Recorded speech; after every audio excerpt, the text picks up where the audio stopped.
இப்ப 2 குழந்தைங்க அழுதுட்டு இருக்காங்க. அதுல முதல் குழந்தையோட பேரண்ட் வந்து இப்ப நீ அழுகிறத நிறுத்திட்டீன்னா நான் உனக்கு ஏதாவது வாங்கி தருவேன் அப்படின்னு சொல்றாங்க. அதே 2வது குழந்தையோட பேரண்ட் வந்து என்ன சொல்றாங்க, நீ இப்படியே அழுதுட்டு இருந்தீங்கன்னா இதை விட ஒன்னு நீ நல்லா அழுகிறதுக்கு நான் ஒரு காரணம் கொடுத்துருவேன், அதனால அழுகிறது நிறுத்திடு அப்படின்னு சொல்லியிருப்பாங்க. பார்க்க போனா இது 2 வேற வேற பேரண்டிங் ஸ்டைல் மாதிரி தெரியும்.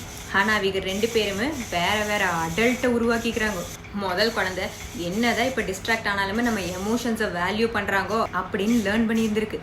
அதே 2வது குழந்தை எமோஷன்ஸை எக்ஸ்பிரஸ் பண்றதே ரொம்ப டேஞ்சரஸ் அப்படின்னு பழகிருக்கு. அதோட சேட்னஸ், ஃபியரு, வல்னரபிலிட்டி எல்லாம் அதைய பனிஷ்மெண்ட், ஷேம், ரிஜெக்ஷன் கொண்டு போய் விட்டுருக்கு.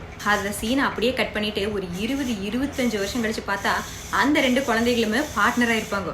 அதுல ஒரு குழந்தை, அதாவது இப்ப பார்ட்னரா இருக்கிற அதுல ஒருத்தவிகோ நம்ம இப்ப என்ன நடந்துச்சுன்னு பேசலாமா அப்படின்னு கேட்பாங்க. அதே அந்த 2வது குழந்தை, அது அந்த இன்னொரு அடல்ட் அந்த டாபிக்கை அங்கேயே கட் பண்ணிட்டு சப்ஜெக்டை மாத்திட்டு ஷட் டவுன் பண்ணிட்டு கோவத்துல அது ஒன்றும் பெரிய டீலே இல்லை அப்படின்னு சொல்லிட்டு நகர்ந்து போயிடுவாங்க. அதனால அவங்களுக்கு அது மேல அக்கறை இல்லைன்னு அர்த்தம் கிடையாது. அவங்களுக்கு என்னன்னு சொல்லி கொடுத்துருக்காங்க, பெயினை எக்ஸ்பிரஸ் பண்ணா அது இன்னும் வருஷம் மாத்தி விட்டுரு, அதனால எந்த எமோஷன்ஸையும் எக்ஸ்பிரஸ் பண்ணாத அப்படின்னு சொல்லி கொடுத்து வளர்த்திக்கிறாங்க. நம்மளுக்கு எமோஷனல் டிஸ்டன்ஸ் மாதிரி தெரியுறது அவங்களுக்கு எமோஷன் ப்ரொடெக்ஷன் மாதிரி இருக்கு. நம்மளுக்கு அவாய்டன்ஸ் மாதிரி தெரியுறது அவங்க ரொம்ப வருஷத்துக்கு முன்னாடி பழகின சர்வைவல் ஸ்ட்ராட்டஜியா இருக்கு.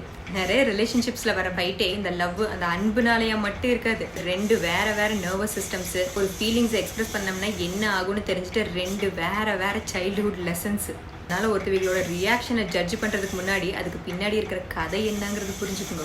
ஒருத்தவங்க ஓப்பன் அப் பண்றாங்க, ஒருத்தவங்க ஷட் டவுன் பண்றாங்க அப்படின்னா ஒருத்தவங்களுக்கு அக்கறை இருக்குது, இன்னொருத்தவங்களுக்கு அக்கறை இல்லைன்னு நல்லா இருக்கும் கிடையாது. அப்ப அந்த முதல் குழந்தை என்ன சொல்லணும்னா, நீ எல்லாத்தையும் இப்பவே எக்ஸ்பிளைன் பண்ணி ஆகணுங்கிறதுல நான் இங்கேயே தான் இருக்கிறேன், நீ எப்ப ரெடியா இருக்கிறியோ அப்ப வந்து பேசுன்னு சொல்லணும். அந்த 2வது குழந்தை அது எப்பவுமே எமோஷன்ஸ் எக்ஸ்பிரஸே பண்ணது இல்லையா, அதுன்னு சொல்லணும்.